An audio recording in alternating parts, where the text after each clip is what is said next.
is a multifaceted journey of believing, trusting, and actively living out one's belief in God, in His promises. Amen.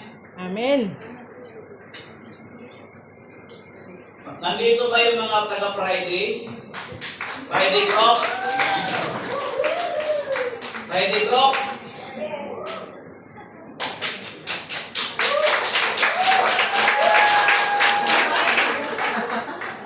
O yung sumobra, hindi yung sa Friday group. From now on, hindi na po ako magre-request sa inyong pumalakpak. Mag-observe na lang po kayo.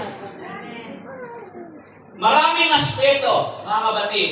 Christian faith is a multifaceted journey. Maraming aspeto. No? Maraming maraming katangian. No? Multifaceted journey. Maraming katangian, mga kapatid. Believing, trusting, living out one's belief in God. So, the detailed facts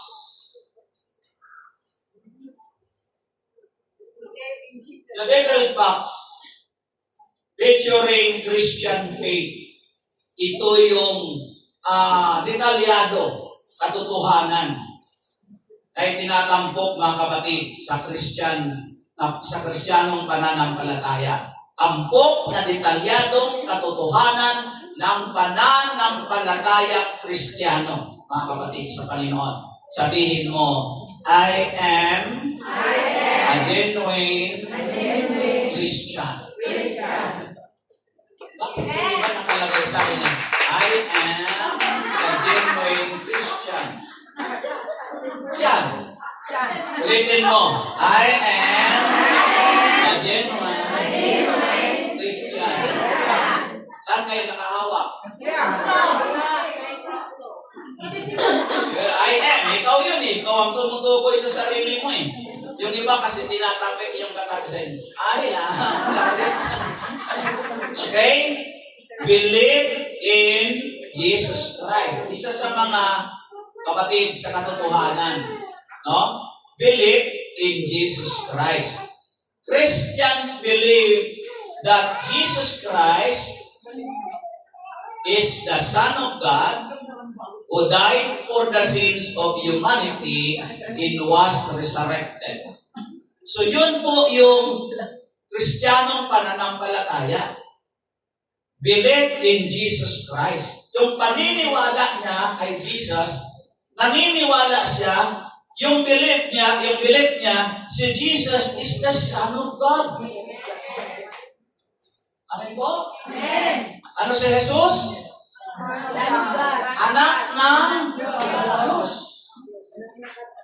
And died for the sins of humanity. Na namatay siya dahil sa kasalanan ng sangkatauhan and was resurrected. Na ang ibig sabihin, siya'y namatay, inilibing muna. Nagmamadali kayo? Sabi ko na, siya'y muling siya'y namatay, sabi nila, muling nabuhay, inilibing muna para patunayan na siya'y namatay. Ilang araw sa libingan. Pagkatapos ng 3 araw, siyang nabuhay muli. Sa madaling sabi, mayroon na bang nakagaya sa kanya? Wala pa. At mayroon ba ditong gustong gumaya? Wala. Umpisahan na natin siyang patayin. Mga kapatid. Naniniwala si Jesus ay ang anak ng Diyos na namatay para sa mga makasalanan ng sangkatauhan at nabuhay ng magmuli. Ng maguli. Sabi ko, magmuli, umuwi ka na. Mga kapatid.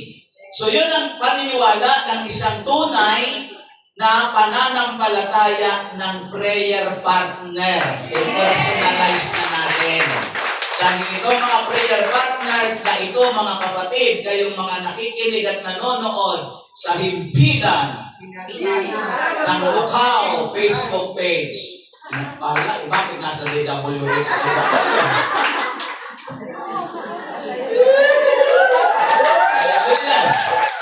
So, and this belief is the foundational to Christian faith, and is described as a saving faith, mga kapatid.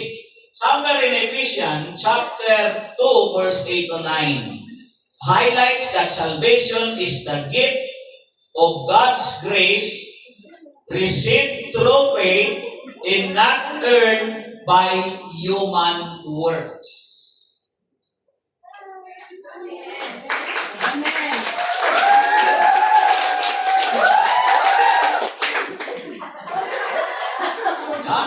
So alam nyo na. Kaya hindi na ako nagre-request pumalakpak kayo. Kasi makikita nyo yun. Dahan-dahan yun. Tapos hanggang sa mataas na yun, dapat yung palakpak nyo, habang tumatagal, dapat tumataas, lumalakas. At sabay-sabay na humihinto. Kasi ang na-observe ko sa gawain ito, sa umpisa ang lakas. Tapos habang patagal na, unti-unti na lang, dahan-dahan, tapos isa-isa yung pagtigil. Ngayon, tinuruan ko yung private group na gusto rin nilang kayong turuan.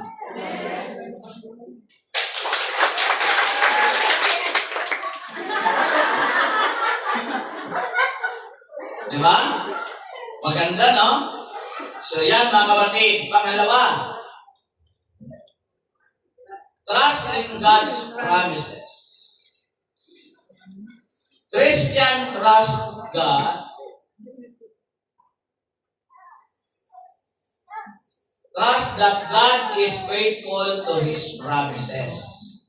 Yung trust in God's promises, yung Kristiyanong pananampalataya, pinangahawakan mo ang pangako ng Diyos.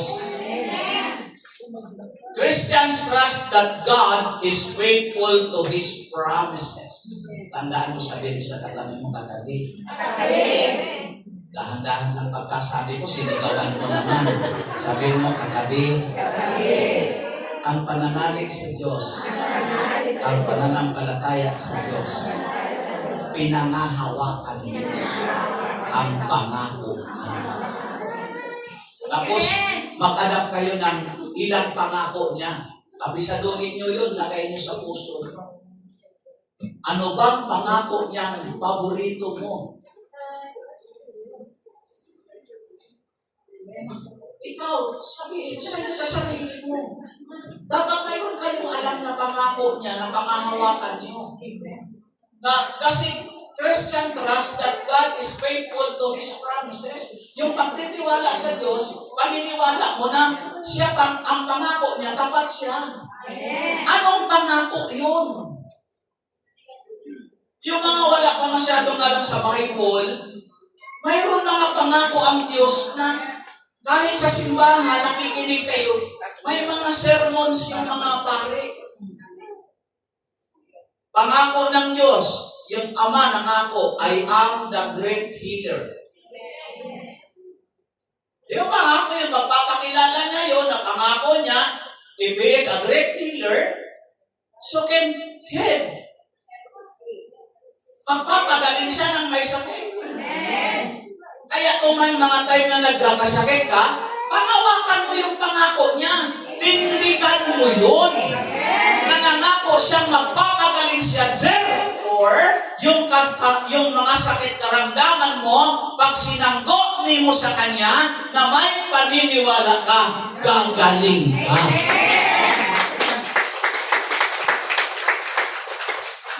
Di ba nangako siya is a great provider? Amen. Na walang magkukulang. Kaya kung kulang ka na, humingi ka sa Kanya. Panindigan mo yung pangako niya na magbibigay siya ng gantimpala sa nagtitiwala sa Kanya. Meaning, mga kapatid, you are relying on God's faithfulness even when the circumstances are difficult. Kung may mga nakikita kang mga balakid na nangyayari sa buhay mo, kahit gano'n na lang, umasa ka sa katapatan ng Diyos. Kahit na mahirap ang mga pangyayaring pinagdadaanan mo sa buhay mo, mga kapatid, yan ang pagtitiwala. Trust in God's promises. Bakit? Anong pangako niya noon? Narinig niyo na ba? I will never leave you, nor I forsake you.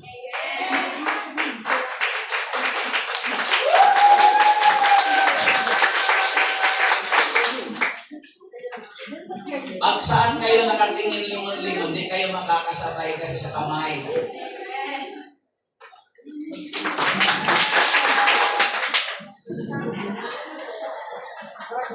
Meron yung dahan-dahan lang, meron yung bigla, di ba?